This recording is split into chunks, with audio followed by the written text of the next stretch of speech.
Universidad Unidad Internacional Holy Nation School Seminary y el Gobierno Eclesiástico presentan Volviendo a la Senda Antigua, descubriendo las raíces del cristianismo. Bienvenidos a la Confesión Gobierno Eclesiástico Apostólico y Profético Universal y a su institución de educación superior confesional, Universidad Unidad Internacional. Seguimos en la senda antigua descubriendo las raíces del cristianismo. Nuestro tema, el día de descanso frente a la ley dominical. Adorar al Padre en espíritu y en verdad es vivir el reposo del Padre eterno. Rey y Dios amado, tú buscas adoradores en espíritu y en verdad. Gracias, oh eterno Rey, porque esos adoradores que tú buscas andan en el reposo tuyo. Han descansado sus obras como el Padre eterno ha descansado de las suyas. Oh Dios bendito, en esta hora te damos muchas gracias por este tiempo en el que tú nos vas a enseñar palabra de vida. Gloria al Padre eterno, aleluya. Como habíamos dicho antes, nuestro tema, el día de descanso frente a la ley dominical. Aleluya. ¿Cuál es tu día de descanso? Quizá lunes, martes, jueves, sábado, domingo. Quizás trabajas los domingos y debes descansar el día martes, te lo dan para descansar. Quizás trabajas toda la semana y descansas el día sábado. Cada uno guarda para el Señor, para el Padre Eterno, un día de descanso en su libertad que tiene, en esa libertad a la que Cristo nos ha llamado. Pero veamos más específicamente en la palabra acerca del día de reposo establecido por el Padre Eterno frente a la ley dominical que impone el nuevo orden mundial y que bajo firme, bajo decreto, en muy pocos años se establecerá a nivel del mundo. ¿Y qué se establecerá? Un decreto universal por la Organización de Naciones Unidas en que el único día de descanso es el domingo y no hay otro, donde no se podrá comprar ni vender, centros comerciales cerrados y cada uno para su iglesia. Los cristianos a su culto, los católicos a su misa, los musulmanes a su reunión, los krishnas, etc. Porque es un nuevo orden mundial. Por tradición se guarda el día domingo como el día de descanso. Primera los Corintios 16, 1, 2. En cuanto a la ofrenda para todos los santos, haced vosotros también como instruí a las iglesias de Galacia, decía Pablo, que el primer día de la semana cada uno de vosotros aparte y guarde según haya prosperado, para que cuando yo vaya no se recojan entonces ofrendas.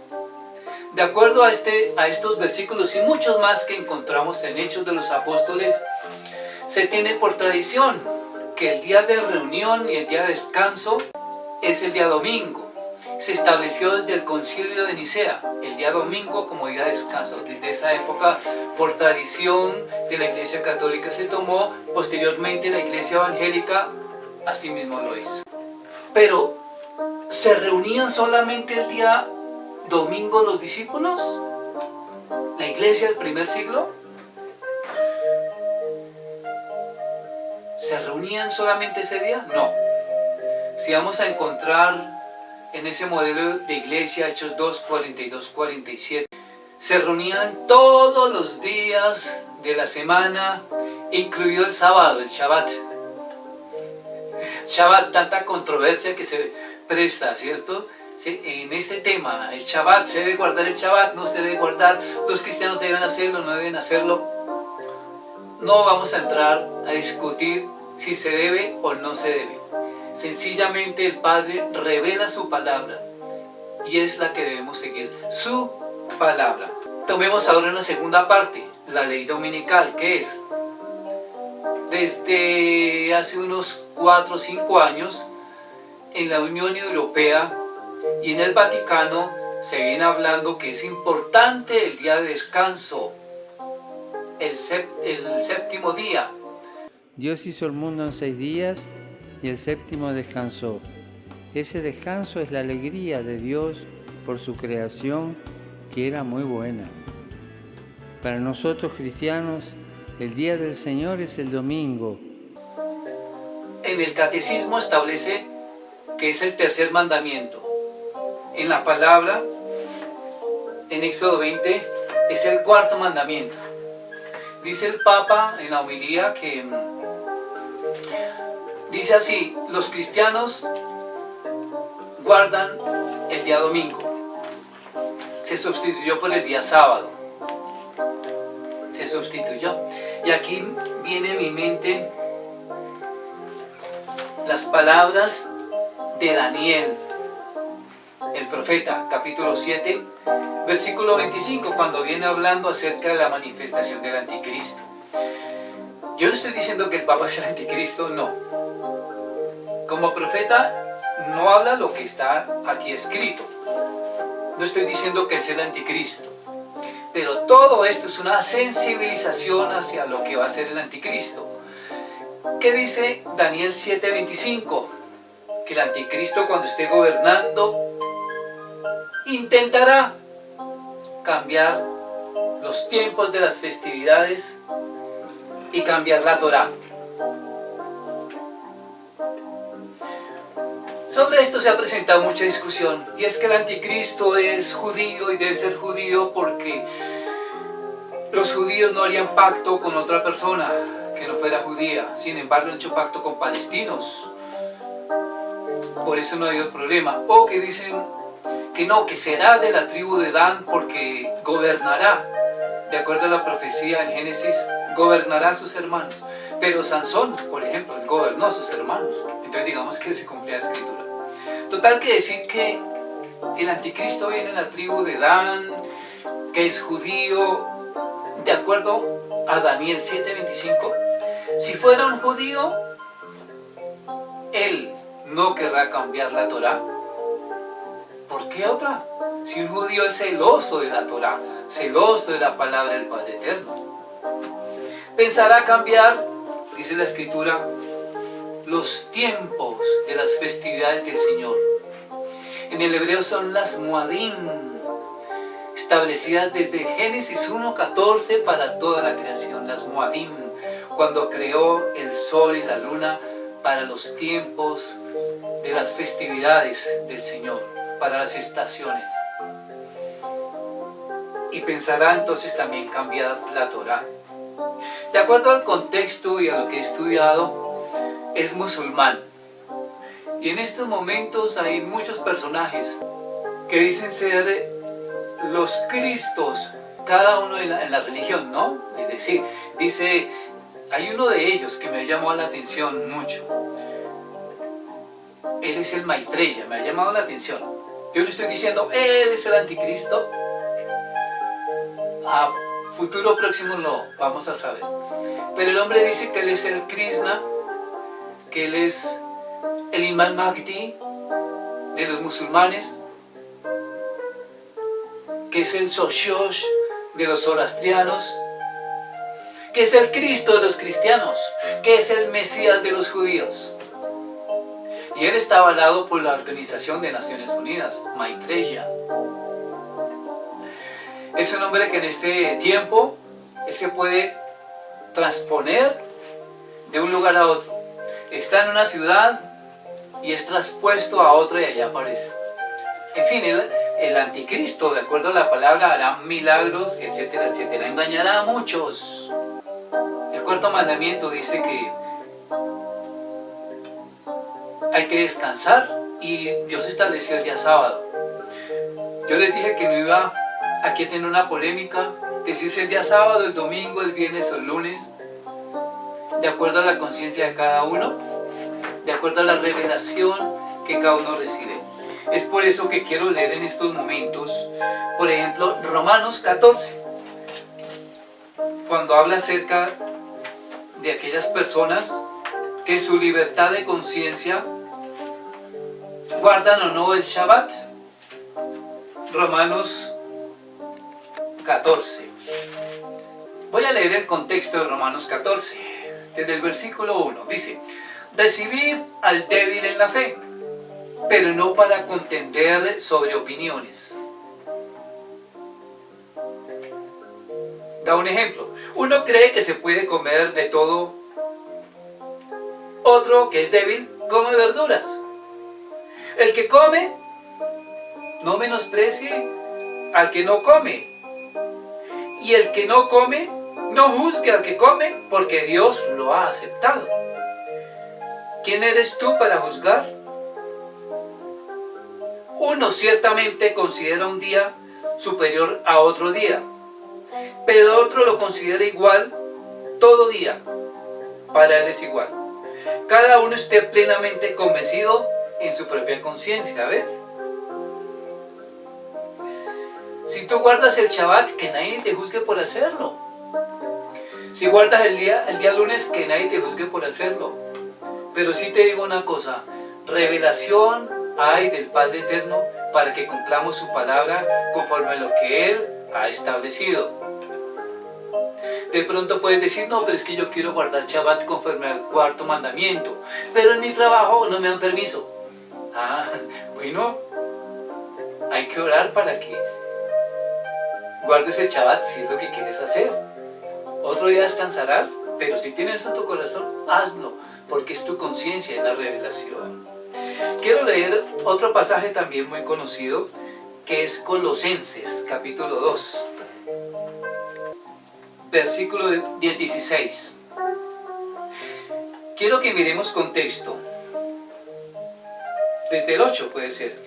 Mirad que no haya quien nos esclavice por medio de filosofías y huecas sutilezas, según la tradición de los hombres, conforme a los rudimentos del mundo, y no según el Mesías, porque en él, en el Mesías, vive corporalmente toda la plenitud de la naturaleza divina.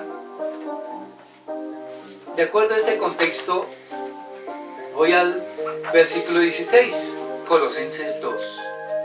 Por tanto, nadie os juzgue en comida o en bebida, o respecto a solemnidades, o novilunio, o sábados, todo lo cual es sombra de las cosas venideras, porque la realidad es el Mesías. Qué interesante. Que nadie te juzgue. Si tú guardas el Shabbat y tienes esa revelación, amén y gloria al Eterno, y que te siga dando revelación. Entonces, ¿a qué reposo se refiere Hebreos 4:3? Qué interesante pregunta. ¡Aleluya! Porque nuestro reposo es el Mesías. ¡Aleluya! Si alguien guarda Shabbat, pero no ha entrado en el reposo del Señor, como dice Hebreos 4, de acuerdo a esta pregunta, no funciona. No funciona. Si tú eres una persona que guardas Shabbat, felicitaciones, pero antes debes entrar en ese reposo del Padre Eterno, en ese reposo, en ese Shabbat. Nuestro Shabbat es Cristo y en Él tiene cumplimiento toda la palabra.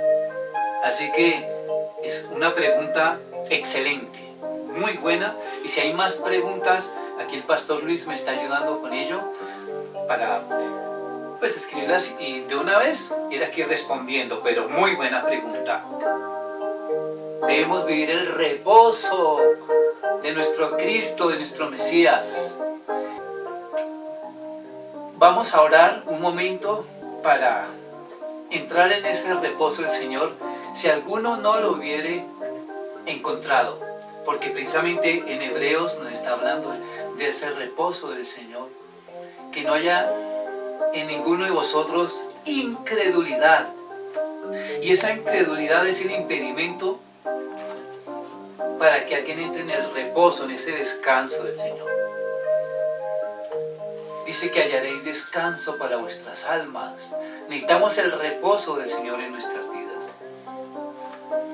Así que me parece importante que oremos un momento precisamente, aleluya, para entrar en ese reposo. Si tú no has entrado aún en él, que lleves todo a la cruz, porque ahí empieza todo, llevando toda carga, todo peso aún de pecado a la cruz, todo pensamiento a la cruz, al madero, y vivir ese reposo. Padre eterno y Dios amado, proclamamos, Señor, en este tiempo, proclamamos el reposo, aleluya, el reposo ganado en Cristo, en Jesús de Nazaret, en Yeshua HaMashiach. Ese reposo para nosotros, aleluya. Gracias, eterno Rey. Entonces, cuando entras en ese reposo del Señor, te conviertes en un adorador. Aleluya. Te conviertes en un adorador. Ahora bien, quiero tocar un poquito más sobre la ley dominical. Va a ser impuesta. Va a ser impuesta. Entonces aquí resulta una pregunta. ¿Y qué hay de los adventistas? ¿O qué hay de los judíos que guardan Shabbat? ¿Qué hay de ellos? Primero, la religión del nuevo orden mundial. La ecuménica, la nueva era. Esa religión establece que todos se pueden reunir el día domingo exclusivamente para hacerlo. Y hay muchos que ya han entrado y diciendo no importa, vamos a entrar a que sea el día domingo, aún de los adventistas. Y hay varios grupos que dicen que no importa, que listo, que el día es sábado. En cuanto a los judíos, como va a haber un pacto del anticristo con ellos, entonces no van a tener ningún problema en que ellos sigan el día sábado, porque van a tener un pacto con el anticristo. Total que en esa época de los 7 años, cuando esté reinando el anticristo, hay una palabra en Apocalipsis capítulo 13, versículo 17. Apocalipsis 13, 17. Miren la sensibilización de la que les hablaba hace un momento. Que ninguno pueda comprar o vender, sino el que tiene la marca, el nombre de la bestia o el número de su nombre. En estos momentos todo el mundo puede comprar y vender, pero en el día en que se establezca por orden de la ONU la ley dominical, cuando ya todas estas 10 regiones geopolíticas en las que el orden mundial ha establecido el gobierno del mundo, 10 regiones geopolíticas, ya no se hablan de 5 continentes, sino de 10 regiones geopolíticas que son los mismos 10 cuernos o las mismas 10 regiones, los mismos 10 dedos de la imagen que vio Nabucodonosor, los 10 dedos de los pies. Ya para ese entonces nadie puede comprar ni vender. Cuando salga por decreto en los centros comerciales, nada, todo va a estar cerrado. Cada uno a su respectiva iglesia a adorar a su Dios. Esto es preocupante. Vamos a terminar este tiempo, vamos a terminar este momento preguntándote nuevamente, ¿cuál es el día que tú guardas por el Señor? Según tu conciencia, pero hay una revelación establecida. Hay mandamientos ya establecidos del Padre Eterno y no se pueden cambiar para nada. Que Dios te bendiga. Gracias aquí al pastor Luis, que nos ha estado colaborando, a mi esposa en la parte de la adoración, y a ti que has estado siguiendo estos programas todos los viernes. Cada viernes con un tema que tiene que ver con educación del reino. ¿Ok? Nos despedimos. Hasta la próxima. Universidad Unidad Internacional. Educación del Reino. Hasta pronto.